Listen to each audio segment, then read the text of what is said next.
Great. This feels weird to do without anybody on this. Okay.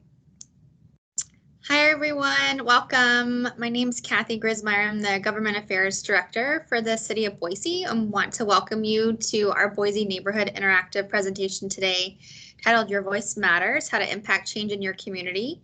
And the hope for today's presentation is to learn a little bit more about the city's government affairs program and the work that we do at the local and federal levels, but today specifically here in Idaho, to advocate for Boise residents at the Idaho legislature. And so we're going to talk a little bit about what government affairs is and what this looks like for the city of Boise and how that translates into what's happening at the legislature. And thinking about the theme for this year's Boise Neighborhood Conference around housing and housing affordability, we're talking about property tax, which is a major legislative issue that our lawmakers are considering. And then we'll do a little bit of a focus on what we might expect during next session and then how folks can engage. But first, we'll start with the introduction. Again, my name is Kathy Grismeyer. I'm the Government Affairs Director for the city, and I was hired at the end of April, so I'm just nearing my 6-month anniversary here with the city of Boise. Before coming to the city, I spent about 9.5 years working for a local civil rights nonprofit, the American Civil Liberties Union, and spent about 6 years there doing legislative work and working on various policy issues, as well as some community organizing, with a lot of experience around voting and voting accessibility. With the election coming up in a couple of weeks, don't forget to vote.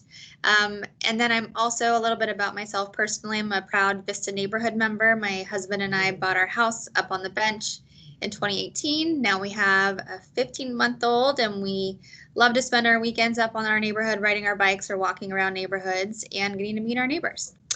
And I would be remiss to not include my co-presenter, Eric, who is joining me today for our presentation. So Eric, if you want to introduce yourself as well. Sure, thanks, Kathy. Hi, everyone. My name is Eric Villamoria. I am the budget manager for the city of Boise. I've worked here for just about 5 years. The last 2.5 years as the budget manager. Prior to that, I managed our capital improvement program. In my time here at the city, I have led numerous projects, including the priority-based budgeting initiative, which some of you may have heard of.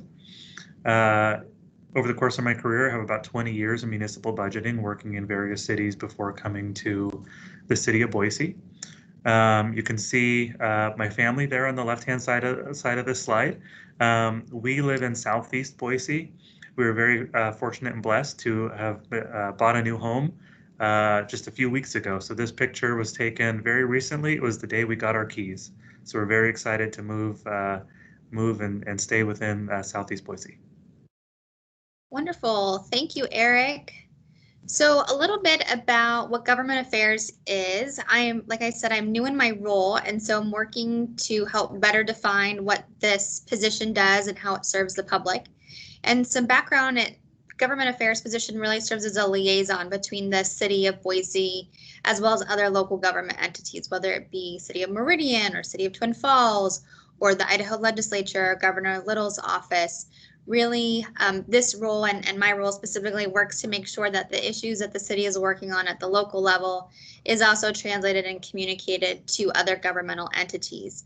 Part of that work also means representing the city at the Idaho legislature. We do partner with contract lobbyists, both here in Idaho as well as a contract lobbyist over in DC who has a lot of experience in municipal government, and really want to make sure that we do this work so that we're coordinating the city's strategic priorities around housing, climate action, making sure that transportation is accessible, engaging the public in what government is doing. My role is to make sure that those priorities coming out of the mayor's office are also communicated to other governments within the state and at the federal level. And really working also to make sure that folks understand how government operates in ways that people can engage. So wanting to make sure that folks know how they can engage with city council and the mayor's office, how they can engage with the legislature, voting, which is another great way to engage with government and participate in your civic duty, all would be housed under what government affairs is doing. And because this role is new and changing, I'm also working on updating a couple of pieces to make sure that our work and what the city is doing on behalf of the residents here is accessible and is transparent as well. So there will be a website coming up at the end of this year, hopefully just in time for legislative session, to house information about what we're working on at the legislature. I envision weekly updates to that webpage, tracking what issues we're working on that matter to Boise residents, as well as weekly communication amongst the neighborhood associations to share some of that information. And then I'd love to be able to partner with other neighborhood associations or community groups to share more information about how the city is doing its work at the legislature. So if you have ideas or would like to partner, I'd love to get in touch. Want to make sure that folks understand the issues that we're working on, how it impacts them, ways that they can engage, and how they can share their voice. With Mayor McLean coming on board, one of her top priorities is transparency and public engagement. So we want to make sure that government is accessible to everyone who lives here and plays in Boise. So as we get started, part of this work as well is doing some work at the Idaho legislature. So I want to start with a little bit of some foundation setting as it relates to, we're going to be talking about property tax. Before we get there, wanting to just share how the legislature operates and ways that you can track and follow along. So in Idaho, we have a citizen legislature, meaning that lawmakers here work part-time.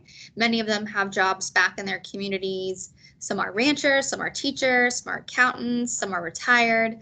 But what that means is folks still have their 9-to-5 job throughout the rest of the year, and then spend roughly about 3 months in Boise, January through about March-ish, every year to help put together our legislature. Under the Constitution, they're required to meet once a year, and their only constitutional obligation upon meeting is to pass a budget. But often they spend a lot of weeks looking at other issues as it relates to transportation, housing, criminal law, whatever it might be, in addition to the budget. There are 105 lawmakers here in Idaho. So Idaho is divided into 35 legislative districts. And in each district, there's 1 senator and 2 representatives representing an A seat and a B seat. So you'll have 3 lawmakers from your legislative district that you live in, and your district is determined by where you live, where your resident address is. And there's some really great information that you can follow along on the legislature.idaho.gov webpage. On that website, you can find information as it relates to meetings that are happening before the legislature meets. So they'll convene the second Monday, I believe, of January. So once a new session pops up, the website is updated where you can look at public hearings, you can look at bills that are being introduced so that you can read proposed legislation. You can track committee hearings so that you know when you have an opportunity to engage with the public and to come and be at the State House if you're interested, or send an email to your lawmakers about a particular issue. There's lots of helpful information if you just want to bookmark legislature.idaho.gov.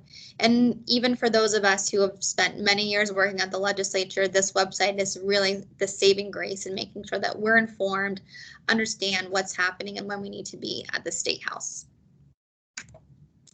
So what's happening in the interim the 2020 legislative session ended in late March of this year, right as COVID was coming into Boise and coming into Idaho.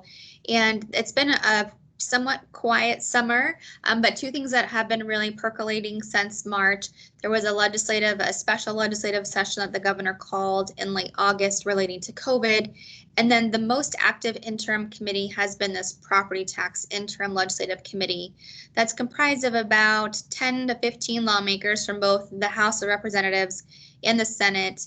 They represent communities all across the state coming together to discuss property taxes, with rising property taxes in the state, looking at how they can provide savings or cost relief to homeowners, while also looking at how property taxes levied within local communities, both at the city level, state level, city level, county level, highway districts, school districts, any sort of taxing entity is really under the microscope. And so they've been meeting monthly and looking at various solutions, which there was a meeting last Friday. And as we kind of move through this process, we'll learn a little bit more about what they're looking at. But they've just generally been having presentations related to property assessments, how local governments are structuring their budgets, and then what sort of relief homeowners would really like to see. And so as we continue to look at what the legislature is discussing as it relates to property tax, we really want to kind of set a base level understanding of what's happening currently so that we can then discuss what's happening at the legislature. And so one thing that I think is always important when looking at property taxes is what do you really value about living in your community? And I'll use myself as an example. I am a new government employee, but have been a longtime Boise resident, Boise taxpayer. And when thinking about property taxes now that I own a home, understanding where my taxes go and what services they provide, and services that I've not only expect but also really enjoy and value in my community. And so for me, we were hoping to be able to do this piece in a more interactive capacity, but really want to ask that folks spend a few minutes thinking about what do you love about your home community and what services does the city of Boise provide that really help make Boise the place you choose to live and call home. And for me, that is our park system and our trail system. I grew up running cross country in high school and loved running out on the greenbelt. The smell of fall leaves is such a nostalgic memory for me. And I never really understood or maybe valued the importance of what the city does to preserve open space and trails within our city to provide that opportunity. And now as a new mom, being able to take my son out on bike rides and walks on the greenbelt are something that really makes Boise unique, but also a service that I'm really thankful that the city provides and maintains so that it can continue to be one of those things that will live on as NOAA continues to grow here within our community. So with that being said, I'm going to pass it over to Eric, who will share a little bit more kind of setting the stage around what's currently happening with property tax at the city level, and then how that intersects with what's happening at the state level. And Eric, just let me know when you're ready to move to the next slide. Great, thanks, Kathy. So as Kathy mentioned, we'll do a little bit of level setting, and then we'll get into some more specifics. So I'll just start with kind of an overview of property taxes. When we think about property tax, they represent approximately 2/3 of general fund revenue. So property taxes do make up the lion's share of the revenue that comes into the city to support basic city services such as police, fire, and parks, as Kathy was mentioning. When we think about property tax, it's been in the news quite a bit and a lot of conversation about it. We have seen over time that the percentage of property tax burden that is placed on the residential community has continued to rise as compared to the commercial community. And really that's due to two primary factors. The first is the diminishing value of the homeowner's exemption. The homeowner's exemption was previously placed on an index. So each year, as housing prices increased, the homeowner's exemption would increase as well.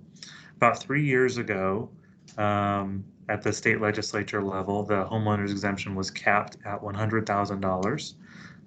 So as we've seen property values continue to increase and really kind of at an exponential rate over the last several years, the value of that homeowner's exemption, that $100,000, has diminished. In other words, more and more and more of the overall value for homeowners is exposed to property tax. The other issue that has led to that shift in burden has been the rate of increase for residential versus commercial properties. We have seen over the last several years residential properties appreciating, double or 3 times the amount that commercial properties have on an annual basis. I think we move on to the next slide, Kathy. So there are really 2 ways that the city can increase property taxes on a year-over-year basis. And some of this stuff got a lot of discussion back in the spring as the city council was developing and approving its budget. But I'll just go over briefly the 2 ways that we can increase the budget here at the city for property tax. The first is base growth. So state statute allows municipalities to grow their property tax budget by up to 3% on a year-over-year basis. So in other words, if you were to look at last year's budget and hypothetically, if it was $100, in the next year, the city could have a property tax budget of $103 or anywhere between 100 and 103. Additionally, the city can assess taxes on new construction. So as new homes are built, as new businesses sprout up around the community and new buildings come up, those buildings are taxable. And the city has historically chosen to assess taxes on those new construction to support the new services that are resulting from those new buildings. As part of this most recent budget, the one that was approved a few months ago, and we actually started our new fiscal year just about 3 weeks ago, as part of the current year budget, the mayor and city council proposed and approved a 0% base increase, really in recognition of some of the struggles that many in the community are feeling resulting from COVID. As we look forward, we do anticipate that downward pressure on property tax will be likely, again, due to the COVID recession and hopefully soon recovery. So just a little bit more level setting, because when we talk about property taxes, there are numerous things that are within the city's control and numerous things which are outside of the city's control. So I'll start with, kind of what's set at the state level. The first thing being exemptions. We often receive comments from members of the public, asking us to increase the homeowner's exemption. That is something that is set at the state level, and the city doesn't have the authority to adjust. Similarly, exemptions for various nonprofits and different exemptions that you might see on different types of property, those are all set at the state level. The city cannot control those. Similarly, the circuit breaker, which is a program that's available for certain members of our community, the income thresholds, as well as the value of relief that is provided through that circuit breaker program, are all set at the state level. Finally, the taxing authority, the set taxing authority that is set, is defined at the state level. So there are levy caps that are set at the state level, and similarly, local option is something that comes up frequently in this conversation, is something that the city is not able to do per state regulations. What the city can control is its overall budget. So the expenses that the expenses which are built in the budget, which property tax supports. The city can control the collection of new growth taxes, as well as that optional base increase, which I mentioned on the prior slide. One additional element that I'll include, and it's actually a third entity, but it's a really important one for the purpose of property tax, is the assessments. So homeowners receive notice of what their assessments is, or what their assessments is going to be around Memorial Day, and then homeowners will actually receive their property tax bill in the month of November. And the bill is based on the amount of assessed value for any particular property. And we've been seeing, as I mentioned previously, residential properties appreciating at a much faster clip than those of commercial properties. The assessments are all done by the counties, by the county assessor's office, independent of the city. So I just wanted to mention that there's that third entity which plays a major role in the property taxes that we all pay. So I'm just going to go through a couple of slides with a basic illustration of kind of how property taxes work, because I think there are oftentimes some misconceptions about what is paid and who pays for what. So on this slide, you can first imagine a city with a fixed population. So we see 2, 3, 4, 7 people on the left-hand slide, and let's assume that the city had 7 people residing in it. Through their property taxes, they pay for police officers, and they pay for the police officers to support the existing population. Now, each year, the cost of providing policing services increases, and those costs are supported by increases to property tax.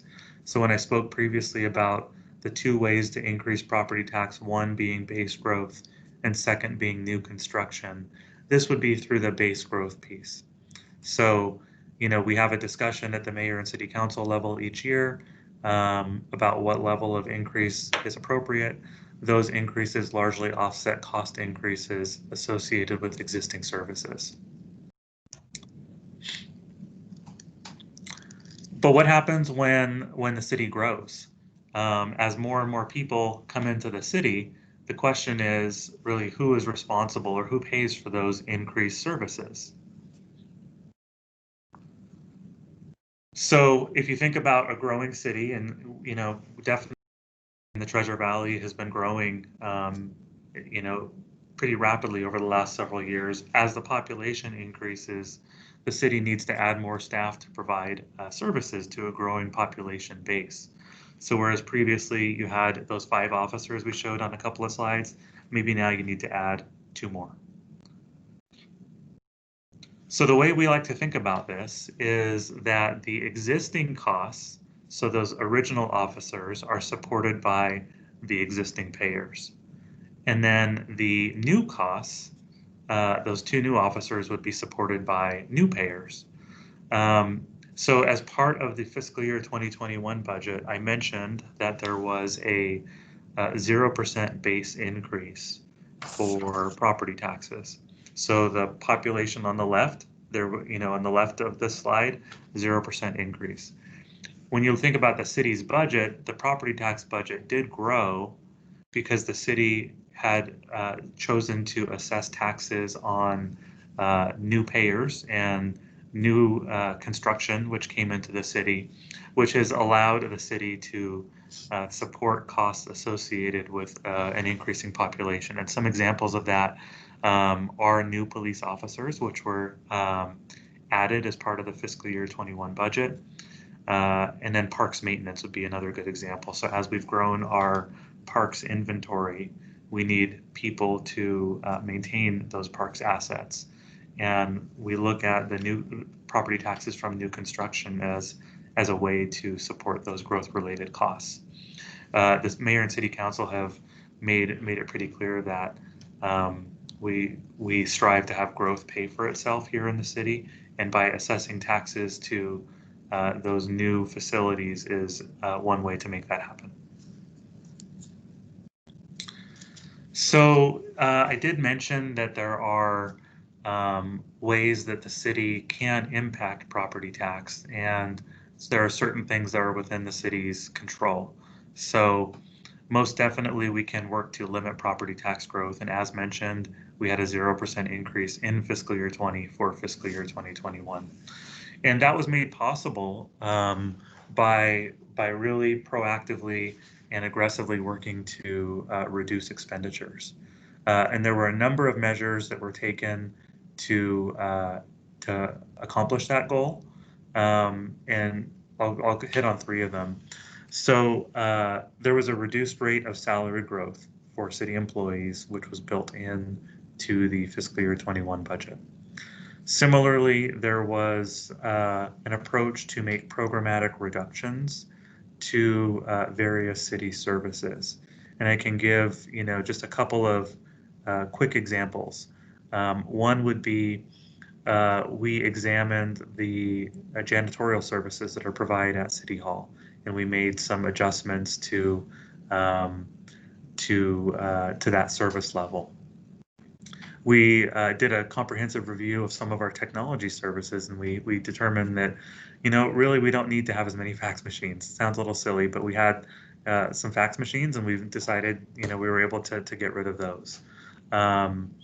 We looked at the way we account for our hardware assets, our computers and laptops and other such assets for city staff. And we determined that, you know what, we can prolong the replacement cycle between when we actually get rid of them and get a new one. So we extended that by a year. And we've looked at numerous other things to generate some expenditure savings. We also had some other reduction strategies whereby we took kind of a scalpel approach to each department, and we looked at their budget over the last couple of years, and if funds weren't being used, we eliminated them. We took a more granular approach to developing our budgets for our people, and we automated some of those processes, and as a result, we were able to generate approximately $1 million in budgetary savings there. Also, on the note of kind of, how the city can work for the community, the city participated in the property tax relief program, which was proposed by the state. So when homeowners receive their property tax bill in November of this year, it will be lower than it otherwise would have been because of that the limited property tax growth, or the 0% base, as well as participation in the state program. And that state program uses coronavirus relief funds that were made available at the federal level to support city services and public safety, which are then funneled to provide property tax relief. The city has been working on various transparency measures to ensure that members of the community have a clear idea of how your taxpayers are being, or your tax resources are being used. So one example of that is Open Book. This is a platform that we are in the middle of implementing right now. We think that we'll have it available for the public, hopefully, in the month of November, early December. And that platform will allow residents to have drill down capabilities into the city's budget and see exactly where things are budgeted and how resources are being spent.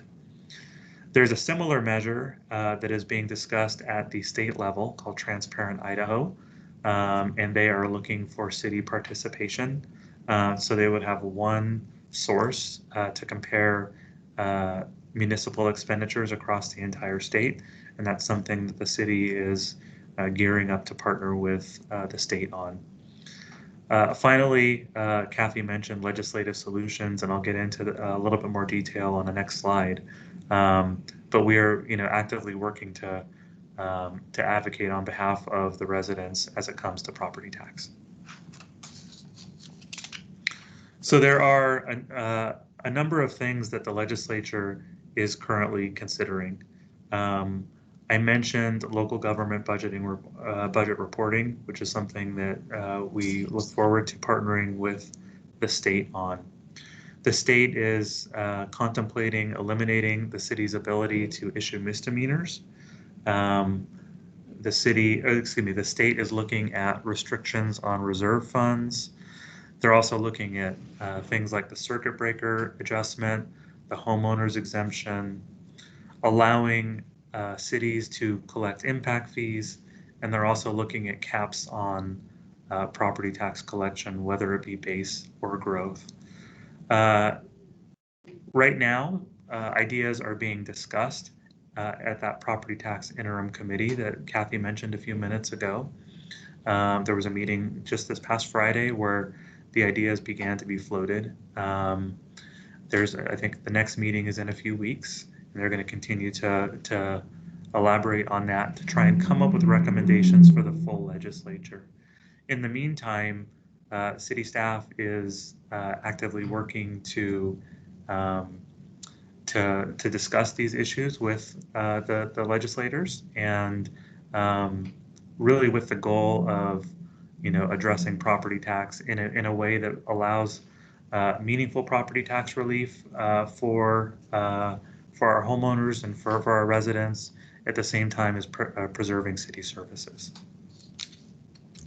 And to Eric's point, I want to add on, from the mayor and city council, really looking at a focus around how can the city advocate on behalf of residents to really provide meaningful property tax relief for those who own their homes and are finding that it's becoming more and more difficult from a financial standpoint to be able to afford these taxes. And so from a city perspective, we're prioritizing the homeowner's exemption, increasing that exemption. And in fact, there was a proposal that was looking to increase it, I think, up to $125,000 with perhaps more of an indexing so that that number might be able to continue increasing as cost of living increases. Circuit breaker adjustments for those with really dire financial needs, as well as the impact fees for schools so that growth is able to pay for growth in a way that provides for schools and is not becoming an additional burden on taxpayers. And so know that the city is committed to advocating for those priorities and for those legislative solutions, while also being able to really make sure that it has the ability to provide the services that residents come to love and care for. If you want to reflect back to that slide at the beginning of this conversation around making sure that we're able as a city to provide the services that the public comes to rely and expect and enjoy, while also being able to really speak with our lawmakers, help them understand what is the situation that property owners in Boise are facing, and how can we partner together to make sure that things like a homeowner's exemption, circuit breakers, impact fees are really seen as the priority solutions moving forward, in addition to some of the transparency and budgeting pieces that Eric mentioned previously. So moving forward as it relates to what's happening during the 2021 legislative session, which will be here in just a few months, the city, of course, property tax will continue to be its top legislative priority for next year. And as Eric mentioned, we're continuing to meet with local legislators on the interim committee to speak to our feedback on the legislative proposals that we've seen. And also happy to share more information about what those upcoming meetings will look like and when and how folks can participate. But we'll also be looking at implementation of a bill that was passed just this past year, which was House Bill 413, which did create city council election districts for any city that has 100,000 people or more. Boise definitely being one of them, Meridian, Nampa on the close by in the future. And we're working on this issue to try and address some of the implementation concerns that we have, while also balancing the intent to continue moving forward. The way that the legislation was crafted this year, it requires the city to create districts this next summer in 2021, but it's also contingent upon the way that precinct districts are drawn within a legislative district. That process is changing in correspondence with the 2020 census, which is just about to wrap up. And the Idaho legislature will then bring together its reapportionment commission every 10 years on the census timeline. Idaho's legislative districts are redrawn, which then means that Idaho's precincts or legislative district precincts are also redrawn. And so in doing so, we want to be mindful that the implementation timeline as it's currently drafted in the bill does not require the city to have to draw these districts twice, which becomes significantly a large financial expense. And we want to be mindful of taxpayer costs as it relates to complying with this legislation. So we're working with the bill sponsor to try and address the timing needs so that we can meet the requirements and obligations of the legislation, while also being mindful of the time frame and the potential costs associated with having to draw districts twice. And then, much like in the legislative special session in August, COVID, I think, will continue to be a top priority at the legislature, looking at economic recovery, ongoing health and safety. And certainly there have been some conversations around potentially restructuring or limiting how health districts or local cities have enacted public health orders during a health pandemic. Certainly Boise focuses first and foremost on protecting the health and well-being of its community, and has really done as much as we're able to within the allowances of local government to provide economic and health relief for the public. And so really we'll be tracking to make sure that we're still able to make those decisions that are best suited for our residents, our local businesses, to help make sure that, again, folks stay healthy, students can be in school, businesses can remain open, while also making sure that the health and safety becomes first and foremost in protecting folks during a health pandemic. And then, of course, there are always a number of unknowns once we roll around to 2021 following an election cycle. But again, a great way for you to stay engaged is to keep tabs on our government affairs page and track what will be happening next session. And then some additional ways for you to get involved. Again, we really invite you to watch out for our our City of Boise Government Affairs page, which will be launching later this year with weekly updates. If you're not already signed up for your neighborhood association's emails, I'll be sending out legislative updates weekly during legislative session. It's a very quick time frame. They're only at the State House for about 3 months, and so I try to provide weekly updates to keep tabs on issues that are most pressing to the public and to the city. So make sure that you get tied into your local neighborhood association and get those emails as well. Make sure that you visit the Idaho legislative website, which is legislature.idaho.gov, which is a great place to track committee hearings, bill drafts, meetings, opportunities to come be at the State House if you feel comfortable, or to engage online in a virtual setting. And then some additional pointers, if you are big in tracking news, a couple top legislative reporters who are at the State House day in and day out tracking these issues, I would recommend following Betsy Russell. She's a reporter with the Idaho Press out in Nampa, Melissa Davlin, who reports with Idaho Public Television, as well as Nate Brown, who reports for the Post-Register over in Idaho Falls. They're my go-tos as well. If there's a day or a meeting I happen to miss, I use them to help get caught up and continue to track legislative issues, so they're a great resource. And if you're social media savvy, the Idaho Legislative Twitter page is always a flurry during session. You can track it by looking up hashtag IDLEG for Idaho Legislature, or hashtag IDPOL for Idaho Politics.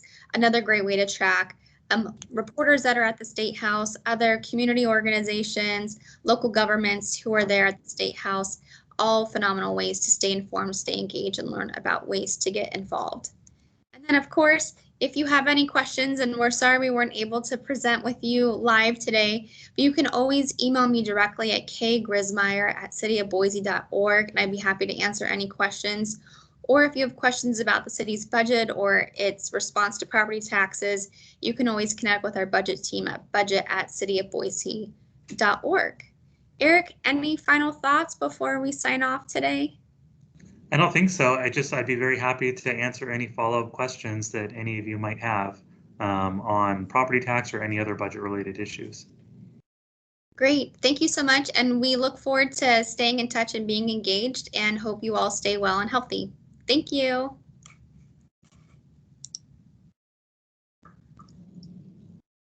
Okay, and let me stop recording.